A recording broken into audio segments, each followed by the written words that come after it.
안녕하십니까. 바운스TV 오늘도 재미있는 기업 이야기 하도록 하겠습니다. 미국에 있는 조그마한 시골 은행인데 혁신의 아이콘으로 떠오른 은행이 있다고 그래요. 슬로우 뱅킹. 그 다음에 유명한 CEO 한 명이 이 은행을 바꿔넣었다고 하는데 우리도 이제 은행들에 대한 얘기 궁금한데 이 은행이 어딜까 오늘 재밌는 얘기 해드릴게요. 예, 이름하여 이 은행이 어디입니까? 움푸쿠아 은행입니다. 뭐요? 움푸쿠아. 어렵죠? 발음이 일단 어렵거든요. 움푸쿠아 은행인데, 뭐, 쿠바인가, 어디 뭐 아프리카 은행인가, 어쨌든 들어보시죠. 그러면 이게, 이 움푸쿠아 은행이라는 은행은 어떤 은행인가요? 네, 한마디로 말씀드리면, 이제 움푸쿠아 은행은 그 스타벅스 같은 은행이다. 스타벅스 같은 은행이다. 하하. 뭐 느낌이 오실지 모르겠습니다만은, 그 은행원이 일하는 스타벅스다. 네. 뭐 이런 그 애칭을 갖고 있는 예. 그런 은행입니다만은, 이런 그 별칭이 붙은 이유는 그 은행 점포를 갖다가 이제 복합 문화 공간으로 활용하면서 이제 지역 주민한테 큰 인기를 얻고 네. 실적에 반영되는 그 결과를 낳았기 때문인데, 이 은행은 그 미국 서부 그 태평양 연안에 있는 이제 오리곤주에 위치하고 있습니다. 본사가. 네, 네. 거기서 출발해가지고 지금은 이제 뭐 캘리포니아주라든지 위에 있는 워싱턴주, 네바다주, 이 미국의 어떤 그 서부 연안을 기반으로 하는 그 우리를 얘기하면 이제 지역은행이죠. 지역은행인데 네네. 여기가 이제 그 살림이 우호지다 보니까 그 벌목 산업이 좀 번창했어요. 네. 그러니까 그 벌목 업체를 대상으로 해서 그 은행업을 이제 시작을 했는데 지금은 이제 그 은행업의 어떤 부침에 따라서 그 어려움을 겪기도 했고 그 어려움을 겪는 과정에서 이제 슬기롭게 극복했기 때문에 그 혁신의 아이콘이다. 이제 이런 그 평가도 받고 있죠. 움푸쿠아 은행. 이게 무슨 말이에요? 움푸쿠아가? 움푸쿠아가 이제 굉장히 그 낯선 이름인데, 네. 그 오리곤주에 살았던 그 치노쿠 인디안의 그 말이랍니다. 네. 그 치노쿠 인디안 말로다가 이제 그 세찬 강물. 거센 강물. 그 실제 그 오리곤주에 그 움푸쿠아 강이라는 것이 있고 그 움푸쿠아 강 주변에 있는 계곡을 갖다가 이제 움푸쿠아 밸리라고 부르기도 하고 네. 오리곤주를 상징하는 그 지명이죠. 그러다 보니까 이제 지역의 그 상징을 갖다 이제 은행 이름으로 차용한 것입니다. 지방의 은행인데 근데 단순한 은행이 아니다. 단순한 은행 같은 우리가 얘기하지도 않죠. 그런 주목을 받고 혁신의 아이콘이 되기까지 과연 어떤 스토리가 있었는데? 네. 이 혁신의 아이콘이다. 네. 이걸 뒤집어서 얘기하면은 그 혁신하기 이전에 뭔가 좀 어려움을 어려움이 있었다는 거죠. 겪었던 그런 게 이제 평가받을 수 있죠. 네. 근데 그 어려움을 갖다 이제 슬기롭게 극복했기 때문에 그 혁신의 아이콘이라는 그런 칭호를 이제 붙게 되는데 네. 앞서도 말씀드렸듯이 이제 그 벌목 산업을 기반으로 이제 은행업을 하다 보니까 잘 될 때는 좋았는데 그 벌목 산업이 이제 쇠퇴하면서 은행 역시 이제 그 어려움을 겪게 되죠. 그래서 90년대를 전후로 해가지고 그 은행 자체가 그 파산 위기까지 겪게 되는 이제 어려움을 겪게 되는데 네. 그때 이제 은행 이사회에서 그 변화를 한번 도모를 해보자. 그래가지고 그 새로운 CEO를 영입하게 되는데 그게 네. 바로 이제 그 유명한 이제 레이 데이비스라는 사람. 레이 데이비스. 네. 네. 그 이 사람이 그 최고 경영자로 우리로 얘기하면 이제 은행장인데 은행장이 되고 나서 놀라운 이제 변화를 겪다 보니까 그 드라마틱한 그 변신 과정, 그 결과를 놓고 이제 혁신의 아이콘이다 이렇게 이제 평가를 하고 있는데 이게 이제 은행업계뿐만 아니라 이제 경영학적 관점에서도 위기를 딛고 일어선 성공 사례로 많이 회자되고 있죠. 네. 점점 흥미로워집니다. 네. 그런 그 혁신 가운데 하나 대표적으로 슬로우 뱅킹이라는 단어가 있는데요. 뭐 가면은 뭐 일을 천천히 처리해 주는 건가요? 그러면 고객이 답답해할 텐데 슬로우 뱅킹이라고 하는 거는 무슨 의미예요? 예. 글쎄 뭐 처음부터 뭐 슬로우 뱅킹 라고 주창한 건 아닌 것 같고요. 네. 결과적으로 이제 슬로우 뱅킹이다. 지금은 뭐 슬로우 뱅킹 이론이라는 말까지 나올 정도로 상당히 그 연구 대상이 되고 있는 네. 그런 부분이 있죠. 근데 이 슬로우 뱅킹을 시도했던 그 레이 데이비스라는 사람이 원래 뱅커 출신이 아니라 컨설턴트였어요. 네. 여러 가지 기업의 어떤 그 발전적인 방향성을 제시하는 컨설턴트였는데 이 사람이 그러니까 뱅커의 시각이 아니라 외부의 시각으로 은행을 어떻게 변신시키는 것이 좋겠느냐. 그러니까 고객의 관점에서 본 것이죠. 그러니까 네. 혁신이 되는 거죠, 사실. 네. 그 슬로우 뱅킹이라는 게 이제 네. 한마디로 얘기하면은 그 은행 점포를 갖다가 동네 사랑방처럼 이렇게 꾸며놓고 눈치 안 줄 테니까 와서 놀러 가시라. 그러니까 대면 거래를 이제 활성화시키다 보면 그 고객들은 이제 은행의 서비스를 받게 되죠. 사고 그리고 또 은행 같은 경우는 이제 그 고객을 상대로 이제 금융상품을 팔아야 되는데 그 접촉 시간이 늘어나고 또 이제 지점에서 이제 머무는 시간이 늘어나다 보면 네. 결국 예적금이라도 하나 더 들지 않겠느냐. 또 마음에 이제 감동을 그렇죠. 주니까 하는 네. 거죠. 머무는 것만 아니라. 그래서 아까 이제 스타벅스 같은 은행이란 말씀이 맞습니다. 그거구나. 그럼 가서 뭐 커피도 타주고 뭐 이런 거예요? 커피를 타주는 정도가 아니고요. 네. 그 커피하고 초콜릿, 과자 이런 것들이 무료로 제공해주고 네. 인터넷이나 이제 와이파이 무료 서비스를 또 제공해주고 책도 비치해놔서 그냥 책도 좀 볼 수 있게끔 하고 네. 그것뿐만 아니라 이제 그 일과 이후에는 그 지역 주민을 대상으로 해서 그 요가 강좌를 개설한다든지 그 소규모 음악회를 연다든지 그 전시 공간으로 이제 활용을 한다든지 그리고 또 어린이형 뭐 맞춤 그 영화 상영을 한다든지 다양한 그 문화 서비스를 하다 보니까 결국은 지금 뭐 스타벅스와 같은 은행이다. 여기는 들어가면은 그 커피 냄새가 풍긴다고 하죠. 네, 그런 측면에서 보면 이제 지역 주민과의 그 면대면을 갖다 이제 활성화시키면서 그 결국 그 실적으로 연결되는 그런 결과를 이제 낳게 된 것이죠.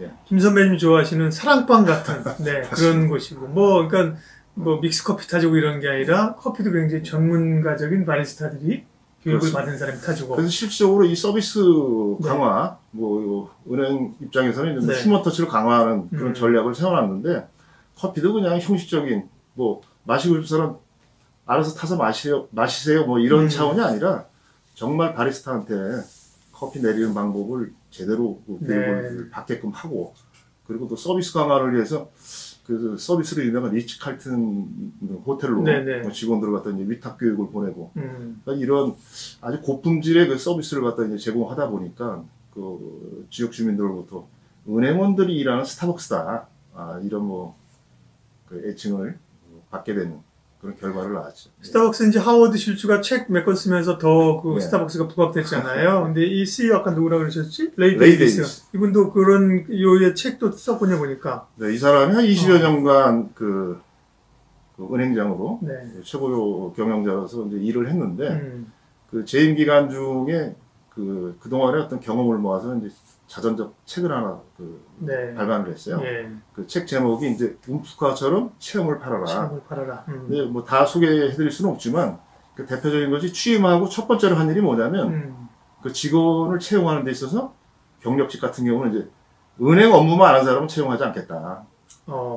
그리고 이제 신입사원 같은 경우는 이제 소매업 경험이 있는 사람을 우선적으로 채용하고 그러니까 다양성을 추구하려고 한 것이죠. 어차피 그 휴먼 터치라는 것이 그 서비스를 강화하는 그런 측면이 있기 때문에 은행은 금융업이 아니라 소매업이라는 그 캐치프레이즈를 걸어놓고 그러고 은행원은 직원이고 그리고 은행 점포는 매장이다. 서비스에 충실하자. 이제 이런 거를 이제 행동을 실천하다 보니까 그 결과가 굉장히 좋았던 것 같습니다. 놀라운 것은 지금이야 예를 들면 고객 서비스를 위해서 객장에 가면 뭐 커피도 대접하고 편안한 환경에 이럴 수 있는데 그게 지금이 아니라 꽤 오래전에 이 일을 혁신적으로 했다는 거죠. 몇십 년 전부터. 그게 중요한 거죠. 그렇죠. 요즘은 뭐 다 일반화돼갖고 그게 뭐 별일이야 하고 뭐 얘기할 수 있을 텐데 당시로는 굉장히 획기적이었고 많은 사람들이 이게 은행이야 카페야 그러니까 이런 인식을 심어준 정도로 이제 변신을 도모한 것이죠. 아까 그 자료 주신 거 보니까 저는 그래서 뭐 미국에 있는 지방은행 저는 처음 들어봤어요. 그런데 1953년에 출범을 했네요. 53년에 출범했어요. 엄청난 역사를 가지고 있는 그 회사이고요. 얼마 있으면 이제 70년을 채우게 되죠. 그러게요. 자, 근데 중요한 건 고객들을 위해서 그런 환경을 만들고 사랑방도 만들고 진심으로 고객들에게 다가갔는데 고객들이 차만 드시고 가시고 회사는 뭐 사랑방이 좋다고 되는데 영업 실적이 안 오르면 그 회사는 사실 존재 가치가 없잖아요. 그렇게 해서 결국은 이 은행의 외형이 늘어나고 이익이 늘어났느냐, 경영 성과가 나타났느냐가 중요한 거고. 실적으로 나타난 것이죠. 먼저 이제 국내에도 예를 한번 들어보면 그 강남역에 가면은 이제 스코필드 그 코엑스점이 있죠. 네네. 거기 이제 별마당 도서관이라고. 강남 삼성역? 삼성역인가요? 네네. 예. 예. 거기 가면은 이제 그 스타필드 저 코엑스니까, 네. 코엑스니까. 예. 거기에 보면 이제 별마당 도서관이라고 그 음. 많은 사람들이 가서 이제 인증샷도 찍고 네. 하는데 책 많고 막 계단이 있고 거기 맞습니다. 말씀하시는 거기 거죠? 책이 한 5만 권 정도 있다 그러는데 그거를 꾸미는데 한 60억 원 정도가 들었대요. 근데 그거를 만들어 놓고 나서 이제 그 사람들이 체류 시간이 길어지다 보니까 네. 인근 그 음식점이라든지 인근 매장의 매출이 한 30%가량 늘었다고 합니다.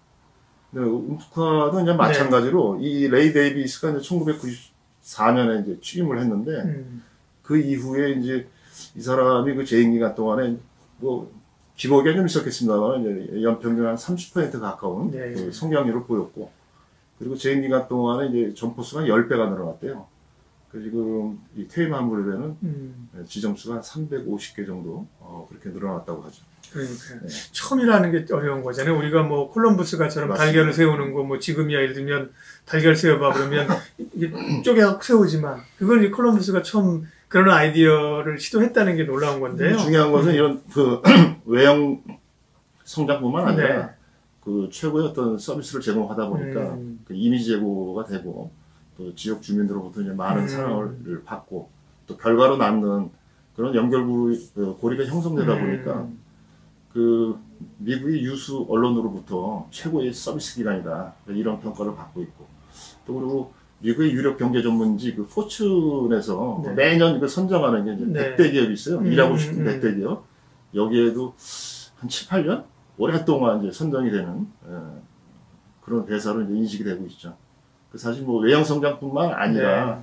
그 이미지 제고 측면에서도 이미지나 품격이 네. 있는 은행으로 얘기 들어보니까 그럴 만한 충분한 자격이 있습니다. 네. 자, 그런데 문제는 대면 어떻게 보면 접촉과 맞습니다. 그 다음에 관계를 통한 이런 걸 통한 그 사업이 성장한 걸로 오는데 지금은 코로나19 때문에 대면 비즈니스가 사실 거의 굉장히 줄어든 그런 상황이면 이 은행에게는 굉장히 위기겠는데요. 예. 예. 뭐 지난번에 스타벅스 얘기할 때도 뭐 스타벅스도 연내에 그 매장 250개 정도 점포를 좀 네. 줄이겠다고 얘기를 했는데 네. 물론 직접적으로 그 얼마나 타격이 있는지는 이제 계량하기는 어렵겠지만 결국 뭐 코로나 팬데믹으로 인해 가지고 이제 사회적 거리두기 네. 이런 부분이 있다 보니까 실적인 접촉은 이제 영향을 좀 받을 수밖에 없겠죠. 그런 측면은 약간 좀 부담 요인이 될 수 있을 텐데 네. 뭐 그동안에 뭐 어려움도 좀 겪어왔던 그런 어떤 뭐 과거의 사례가 있듯이 또 슬기롭게 넘어가지 않겠는가. 근데 그 코로나 문제는 결국 뭐 사회와 국가가 이제 공동으로 좀 해결해야 될 문제니까 뭐 이 은행의 문제는 네. 국한시킬 필요는 없겠죠. 근데 네. 문제는 이제 그 많은 분들이 알고 계시겠지만 미국 서부 지역의 그 산불이 어마어마하지 않습니까? 네, 네. 아직도 뭐 다 진화가 안 된 것으로 지금 보도가 되고 있는데 이 그 움프카 은행이 위치한 지역이 앞서도 말씀드렸듯이 이제 뭐 오레곤, 캘리포니아, 서부, 네, 네. 워싱턴주 이쪽을 기반으로 하다 보니까 여기가 산불 피해를 어마어마하게 받았어요. 그래서 그 움프카 그 은행 홈페이지에 이렇게 들어가 보면 그 일부 은행이 이제 그 영업을 할 수 없다. 네. 그 영업 정지가 아니고 이제 그 일시적인 폐쇄된 네, 네. 그런 그 지점에 영업 대한 중단이죠? 안내도 좀 나오고 있죠. 그래서 어떻든 그 지역 기반이 그 어려움을 겪다 보면 네. 그런 것도 결과적으로 이제 은행에 좀 부담 요인이 아닌가 뭐 이런 생각을 좀 해보게 됩니다. 말씀하신 것처럼 이제 코로나19는 모든 산업, 뭐 전 세계인이 극복해야 되는 과제이고, 그리고 또 은행 산업 자체도 이제 패러다임이 지금 많이 바뀌어가고 있잖아요. 우리도 뭐 카카오뱅크가 나타나면 기존 은행이 이제 긴장하는 것처럼 그런 코로나19를 포함한 전반적인 환경 변화에 따라서 어떤 그 대안들을 모색하고 있나요? 네, 지금 뭐 잘 지적을 하셨는데 지금 뭐 동네 사랑방처럼 점포를 운영하고 그리고 이제 복합 문화 공간으로 이제 발전시키면서 은행 자체도 굉장히 그 비약적인 성장을 거둔 건 사실이지만 네. 어찌 보면 지금까지 그 말씀드린 건 이제 과거의 얘기고 지금은 뭐 언택의 시대고 그리고 손안에서 핸드폰으로 다 어지간한 그 금융 결제를 할 수 있는 그런 상황 아니겠습니까? 그리고 디지털 금융이 계속해서 이제 발전해 나가는 거기 때문에 물론 이 은행도 뭐 일찌감치 뭐 여러 은행처럼 그 디지털 금융 쪽에 많은 투자를 해왔습니다. 그러니까 예를 들면 이제 한 7, 8년 전부터 그 이제 플래그 점퍼라고 할 수 있죠, 이제. 네. 무인 점퍼인데 ATM기를 통해 가지고 금융 고객이 원하는 뭐 그 입출금이라든지 이런 거는 기본이고, 네. 그리고 이제 금융 상품을 선택해서 이용할 수 있도록 그 무인 점퍼 ATM기를 통해서 이제 활용할 수 있도록 해놨고, 네. 그리고 또 하나 그 우리도 뭐 이제 웹 기반으로 해서 많은 금융 업무를 할 수 있습니다. 여기도 이제 움푸크와 고우투라는 이제 웹을 만들었는데, 그 이 웹의 그 특징이 뭐냐면 고객이 그 원하는 은행원을 선택을 할 수 있는 거예요. 그러면 직원이죠. 예. 그래서 그 은행원을 선택을 해서 나 이 사람하고 좀 채팅이라든지 동영상을 통해서 내가 금융 서비스를 좀 받도록 그 해주는 그런 이제 시스템을 좀 도입을 하고 우리는 있죠. 그냥 기다리세요 해서 그냥 순서대로 연결하는 그런 시스템이잖아요, 보통. 물론 한계는 분명히 있겠지만 예. 그 이런 것도 지금 앞서 말씀드린 그 네. 은행에서 추구했던 그 휴먼 터치 부분을 디지털과 이제 결합해서 디지털이지만은 그게 뭐 분명한 그 트렌드의 변화 속에 이제 대세이지만 디지털마저도 이제 휴먼 터치를 좀 강화하겠다. 이런 전략이 지금 반영이 되고 있는 거죠. 네. 움푸크와 은행이 상장돼 있군요. 우리는 네. 늘 이제 투자자 입장에서 상장돼 있는 게 중요한데 주가 수준이나 혹시 전망은 어떤가요? 사실 뭐 저희가 뭐 어떤 기업의 그 주가 분석을 하는 네. 그런 프로는 아닌데 네. 그래도 이제 상장됐기 때문에 네. 그 이 회사의 그 주가 흐름을 살짝 들여다봤더니 나스닥이 상장돼 있습니다. 네.